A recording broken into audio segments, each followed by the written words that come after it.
Il semblerait que ce soit l'année des Allemands. Après l'écrasante victoire 4-0 du Bayern face au Barça mardi, c'est le Borussia Dortmund qui hier a surclassé le Real Madrid 4-1 en demi-finale aller. La faute à Robert Lewandowski, l'attaquant polonais a marqué les 4 buts. C'est un joueur qui n'a pas besoin de quelqu'un d'autre pour l'aider ou pour lui donner des bons ballons. Il est capable de faire ça, même tout seul, d'apporter techniquement, physiquement. Il est sûr de lui, il n'est jamais par terre, il reste toujours debout. Et il a cette facilité dans les derniers mètres face au but, ce sang-froid que très peu d'attaquants ont.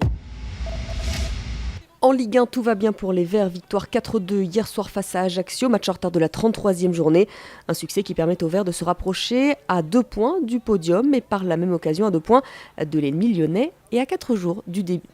Et à 4 jours simplement du derby. On a franchi une étape importante, c'est de gagner un trophée. On a su gérer cette finale.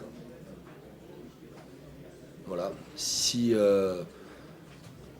J'ose espérer qu'on va bien gérer le derby, et si on gère bien le derby, ça veut dire qu'on aura bien grandi.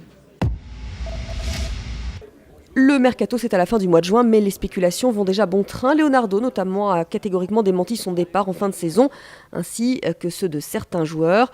Je reste à Paris, voilà qui est clair. Leonardo affirme également dans les médias italiens qu'Ibrahimovic sera bel et bien parisien la saison prochaine.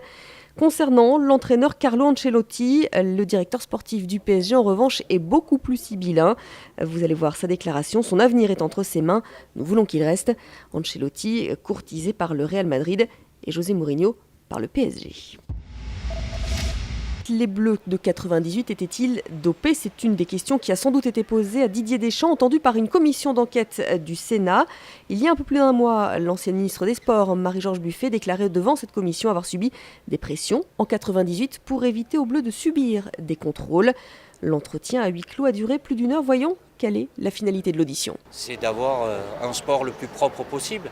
Et pour ça, évidemment, il faut des moyens importants, mais pas qu'en termes de contrôle. Je pense qu'il y a aussi un gros travail de sensibilisation qui doit être fait pas que dans le monde professionnel, mais aussi dans le monde amateur.